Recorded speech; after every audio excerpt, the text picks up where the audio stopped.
If you think you're selling your home for a profit, think again.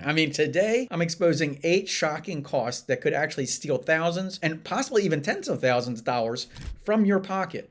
And these aren't the basics, things that you've heard before, the stuff that's out there. These are sneaky ones that are lurking around in 2025 market, and most sellers never see this coming. So stick around, because if you watch it to the end, you're going to find out exactly how to dodge them and walk away richer. But first, let's dive into the tech trap that's costing sellers big time, and you're not going to believe this one. Cost number one is the smart home data nightmare. Now, cost number one is the privacy wipeout. Oh yeah, all right, you heard me right. It's the data privacy wipeout that you didn't even think about. If your house is decked out with Alexa or Nest cams or smart locks, like 40% of homes are in the United States now, you just can't hand over the keys like you used to. There's federal privacy laws. The GDPR rules means that you professionally have to erase all your personal data to avoid lawsuits from buyers who inherit your old accounts. So what do? Are you hiring a tech specialist? Yeah, if you do, that's another $500 to $2,000 plus potential fines of $10,000 if you skip it and the data leaks. Now, I had a client in Murrells Inlet, South Carolina, who had the most gadgets I have ever seen in a house. He was a retired tech guru.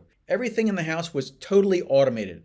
The blinds, the pool, the outdoor lighting, the indoor lighting, the irrigation, the temperature, the security cameras, and a bunch of other stuff that I have no idea what it was. Now, he ignored this, and the new buyers were just about to take over, and boom, a $1,200 emergency IT fee right before closing. So why is this hidden? Sellers think they can hit the reset button, and that doesn't work. Pros use forensic tools. But wait, there's just a start. What if you think your green updates turn into red ink disasters? Coming up next, a cost that could add $15,000 overnight. Cost number two, solar panel lease buyouts and transfers. With solar installs up in the past few years, thanks to these tax credits that were out, many sellers are stuck with 20-year leases from companies like Sunrun, and they ran. But buyers won't touch it unless you buy that lease out, and that averages $10,000 to $25,000, or you have to pay transfer fees of $500 to $1,500 plus legal reviews. One seller I know in Texas thought that was a selling point to their house, but instead it scared off the bids and it forced a $12,000 payout. You want to learn this. Always check your lease's fine print early in the game. And here's a pro tip. Negotiate with the solar company for a buyer-friendly transfer to save half of that cost. Shocking, right? But hold on. The next one hits rural sellers hardest, and it could delay your sale by months. Cost number three is private well and septic system inspections and treatments. Now, if you're not on city water like 15 million American homes are, this is a bombshell. Now, buyers demand certified tests for bacteria, nitrates, or leaks,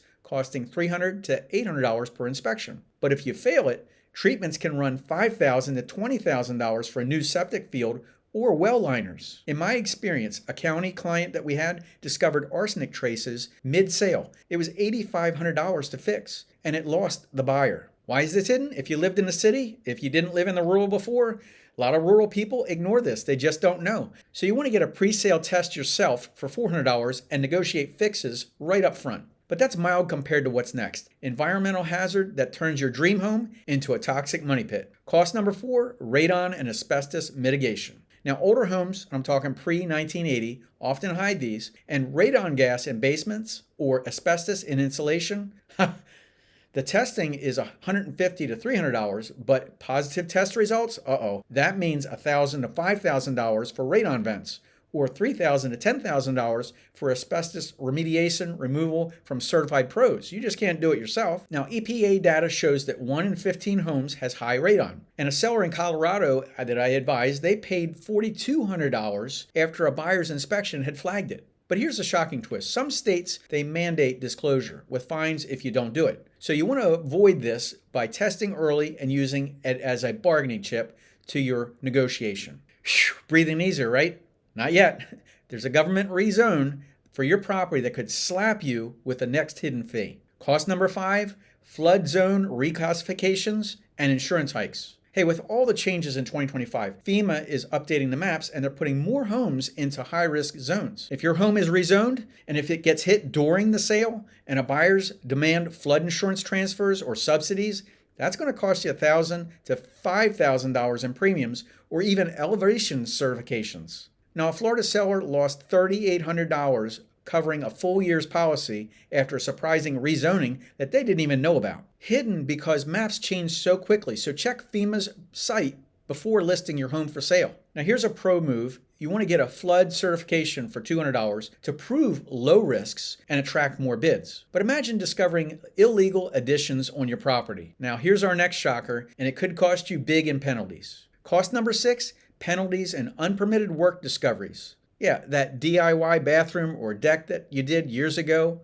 If inspection reveals that you had no permits, you may face $500 to $5,000 in retroactive fees, plus demolition costs up to $10,000 if the structure is deemed unsafe. Now, I saw a case in California where an unpermitted garage conversion halted the closing, and it resulted in a $6,200 fine and had to get the fixes on top of that. Why overlooked? Well, sellers forgot about the old projects they did. But here's a lesson.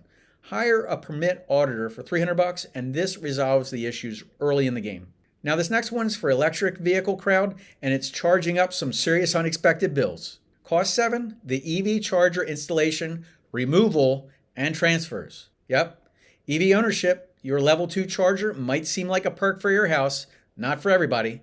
If the buyers don't have an EV and they want it gone, guess what? That's costing you $500 to $1,500 to remove, repair, and get rid of that wiring. Or transfer fees, if it's leased, is $200 to $800. Now, one lady told me she paid $1,100 to uninstall after the buyers complained about the clutter. Now, the shocking stat is more homes now have them, but mismatches, if your match doesn't match theirs, that'll kill a deal. Almost there. The final one could bridge your sale or it could break your bank. Cost number 8, bridge loan interest and fees.